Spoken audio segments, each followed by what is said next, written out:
mentioned about look, here's the great thing about this control. Number one, you prevent them at least from walking around your head. Second of all, you're controlling their shoulder and partially their head. So it's almost you're forcing them to do a shoulder roll. So the possibilities here are this here. Look, even if you got into side control here, and this happens with no gi, and he wants to keep me flat here, okay? It's a lot harder for me to get this in and start creating space here when he's not threatened from the bottom by some kind of an attack. Because what happens here is that as I'm here, even with his head here, as I turn, I'm gonna just throw my arm over his left shoulder, the near shoulder, as you're here, and then you just go right here. It's tough to stop with the head. I bring the knee up, so it's almost like it feels like a fake bungee choke right here. Okay. Now, the reality is that if I keep moving my hip out, so this up, you catch it here. So this already is the bungee choke from that position. Take a deep breath, crunch, and finish. So when they understand this is a threat, the second he feels this knee come up, you can fake this here. Here's a fake bungee choke. I'm belt, and I go here, and I pinch my knee. Because he feels pressure here, right, Nico? Yes, sir. So he's gonna wanna pull his head out. And pulling the head out creates space to recover guard. That, I gotta tell you, is way more effective than trying to, because he's the one that created the space. Versus me being here and compressed, he feels no threat of anything, and I'm all like, okay, here, and then the shoulder, and then this, and then here, wiggle, whatever, you know. It's a lot different. So here, I'm gonna frame that hip, because my ability to turn my hip to the right and on my side is gonna be rooted in my ability to frame that right there. As I turn right here, lift it up right here, okay?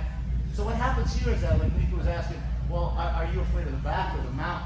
He can't get around my head. He can't walk around the head, but maybe he can try to mount. So as he mounts, look, you still pull, and you take him over, and it becomes even easier because you're controlling the hip. He's riding your hip. When you pull down on that belt and you pinch, you're rotating your elbow down. You're not pulling it that way. So as you pull down, your arm becomes a frame on which they take an involuntary ride. Does that make sense? So this scenario is for two things, well, several things. If you think about it, you're here. You need to kind of figure out how to get out of this side control. But you've got to get a frame in here. This frame right here is absolutely vital. Because if I'm here, here's me turning to my side. No, it's fine. I can't even turn to my side.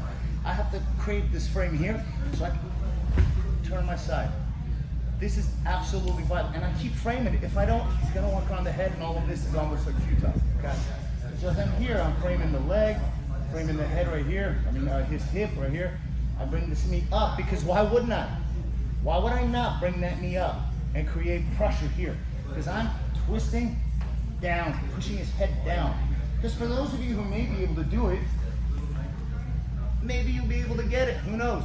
Okay, I can get it on him. Probably wouldn't be able to get it on Josh, Daryl, or I couldn't even try it on Andre with no time. Okay, but this at least stopped them, forced them to kind of try to mount, and I recovered a half guard. Because as we did that drill last week, as he tries to mount slowly with his right knee, look, go ahead. Sit. I'm able to get a half guard. Or this foot still creates a butterfly hook and so forth, okay? So there's a lot of strategery, George W. said. Strategery. Strategery. Now look, so here. Now, he's hugging my head, okay? Oftentimes he says, no, I'm gonna walk around the head. He takes this cross face out and he moves it to the back. Yes, right there. His right hand is gonna block the hip. So what's gonna happen is that I'm gonna, again, roll up on see my elbow here, and I'm still pulling. But I'm trapping his left arm with my back. Because balance here. And as he bridges, he rolls on my left arm. Watch, I've only done it once to him. So Nico, you're here. What happens is that to go north-south, there's a couple of things that have to happen. I cannot go north-south from here without doing this and this. Then I can roll the hips. But if we're here and he frames my hip with the right hand, frame it with the forearm, with this part. Yes, right there.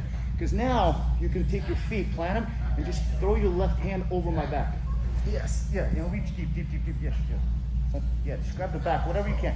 If you don't have a belt, the elbow pressures keep bring your left knee up, up to your left elbow.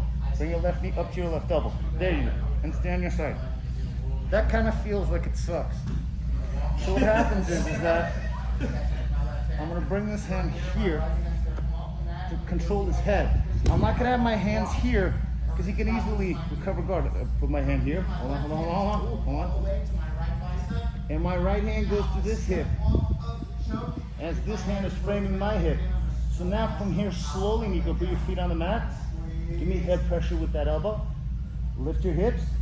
Slowly, walk to your left. See, my left hand's already trapped. And now you're gonna walk yourself into north-south and lift the hip and roll. This arm was trapped. Does that make sense? The key is this. For me to trap his arm under my front shoulder, I have to do this. I have to lift my hip. Does that make sense? Over here. It's got a cross face. Framing with that, it's like a push right in that strong part. Strongest part of that frame is just below your elbow here. Weakest part is right here, because he can collapse it. Here, so as he's got, even got here, look, feet, frame, okay. He switches his hands to walk around the head. One, right there. I can feel his hand, his left arm is trapped, because I'm trapping it with my head. Can you pull your left arm out? And I'm gonna pull into his head, and I'm gonna lift my elbow up, and then just roll him in. Make sense? Okay. So let's try that. And you get to begin to combine them. Is their hands either gonna cross face or come over? But you gotta go parallel. Let's go. 1, 2, 3. I keep it at a 90 once he's already walked around the head. I keep it at more than 90 because I'm using it as this, as the frame. So if you're fighting, you're hitting at this part, the strongest part. That's what I want to do. Yes, but yes.